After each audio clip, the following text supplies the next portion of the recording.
Be honest. You ever try to open a jar?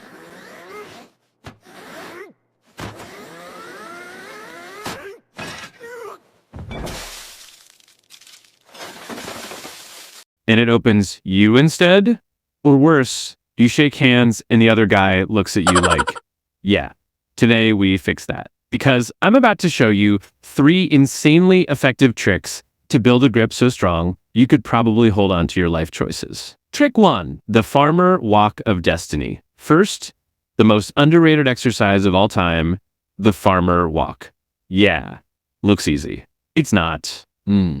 Grab something heavy, dumbbells, bags, your emotional baggage, and just walk. Your forearms will start burning, your soul will start questioning, but your grip, stronger.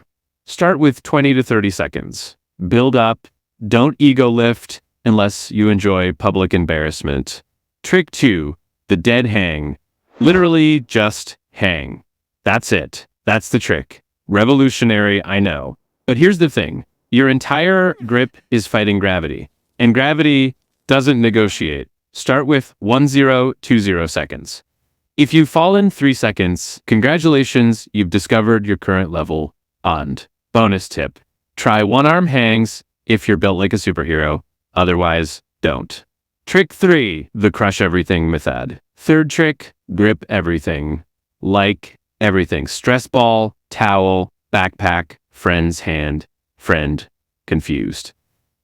Your grip gets stronger by gripping. Crazy concept. But here's the upgrade. Use thick objects. Thicker equals harder to hold equals more muscle activation.